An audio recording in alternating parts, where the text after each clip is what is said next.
I wish I could grow a mustache. Like, my husband has a mustache, and people are fucking obsessed with it, and it makes me jealous.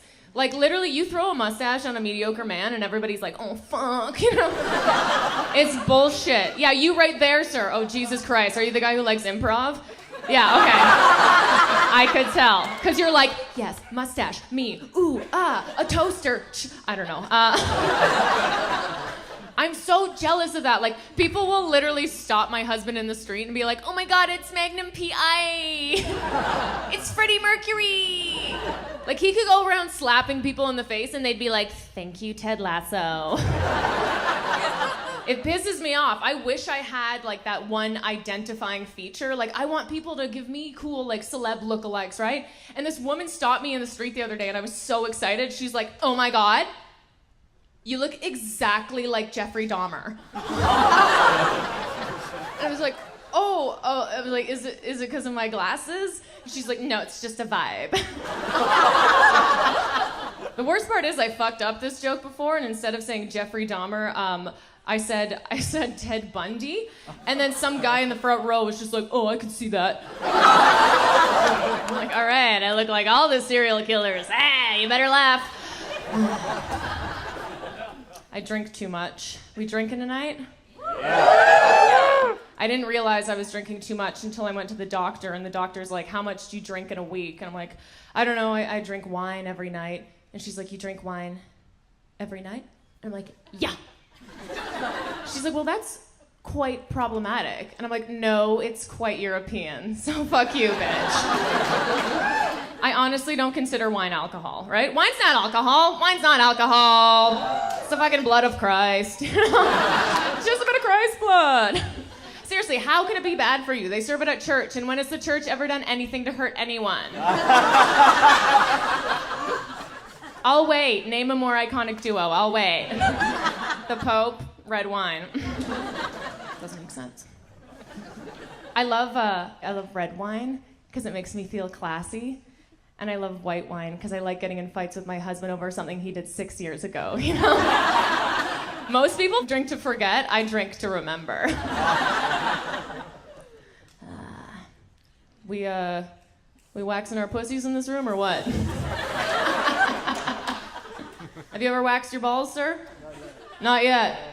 I don't think we should. I don't think we should ever be waxing our pussies and our balls because here's the thing. Pubic hair is there for a reason. Round of applause for pubes. Round of applause for pubes, lady. You got a bald-ass puss, I can tell. You're not applauding at all.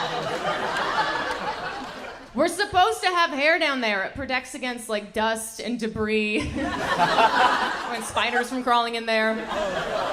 Pubes are the eyelashes of the vagina. I curl both. But I used to get waxes, and every time I would regret it. I would, because you go, ladies, you know what I'm talking about? You go, and then some large Eastern European woman just rips everything out of you, and when she's done, she just tosses you a baby wipe, like, clean yourself up, whore. And then I'm just standing there in my t-shirt, no pants, like a sticky Winnie the Pooh. Trying to wonder where it all went wrong. And in that moment, I try to convince myself that I got the wax for me, that it was my choice. I'm like, you know what? I just get waxed because it makes me feel like cleaner. Like it's just like self-care. Like I just feel more powerful and more of like a boss girl when I have it, like when I'm fully balled down there. That's why I did it. And I'm like, did I do it because of that, or did I do it because society has pressured me into thinking that I need to look like that, right? So on my walk home, I'm just like, is it me or society? Me or society? Me or society? And I get home and I show my husband, because I have to show someone, I can't show you, very different show, right? So I show him and I'm like, do you like this? And he's like, yeah. I'm like, you like it? He's like, I love it. I'm like, you really like it? He's like, it's the best. I'm like, oh yeah? Because this is what babies look like. And he's like, why would you say that? I'm like,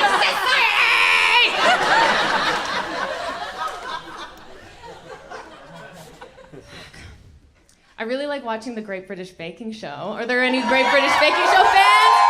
Oh my God. Ugh.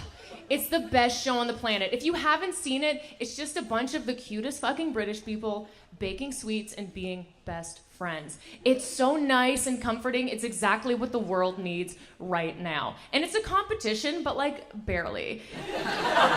Right? Like I just love that it's in such stark contrast to American competition cooking shows. Like every contestant on an American cooking show is just like, "Hi, my name's Dagger and I'm not here to make friends. At 14, my entire family was killed before my eyes. At 15, I started working in kitchens. At 16, I was head chef. Now I own 10 restaurants in New York City. And when I win the $10,000, I'm gonna get a tattoo of a knife on my face." Ah! I'm just like, Jesus Christ. And then every contestant on the Great British Baking Show is just like, "Hello. My name's Samuel. And I like playing banjo with me mum." And that's it. My husband and I actually just celebrated our 12-year anniversary. Yeah, 12 years, long time. How long has this been? Fucking 3 years. That's nice. So you're still fucking and sucking? Oh my God, that's so exciting. What about here? How long has this been? It's new, it's fresh. Ah, you're holding her so tight, like, "Don't put any ideas in my girl's head, bitch." Okay, here's the thing. After 12 years, things get a bit bleak. It sounds so fucking cliche and hack, but like, we were trying to spice it up in the bedroom, because we were, right? We were. So I was asking my friend who's been with her husband for like 20 years, I'm like, "What's your secret?" She's like, "Role play in public. You have to do it. Have you ever tried this?" She's like, "Yeah, the whole idea is, like, we go to a bar, we pretend we don't know each other, so when we go home together, it's like we're going home with a stranger." You can do it, because the whole idea is you can be whoever you want. So, sir, later on, after you guys can go out, you can look at her, be like, "Oh, hey there, little missy. I'm an oil tycoon," right? And then you can be like, "Oh, and I'm just a circus performer passing through." And then you just go home and have oily circus sex. That's the idea. So I decided to try this with my husband, except I didn't tell him we were gonna do it. It's gonna be a sexy surprise. So we get to a bar, we sit down, and I look at him all seductively, and I'm like, "Oh, hey there, stranger. And what do you do?" And I just see the sheer look of terror in his eyes. He's not ready for this impromptu improv exercise. Without even missing a beat, he goes, "I am a purchaser of sluts."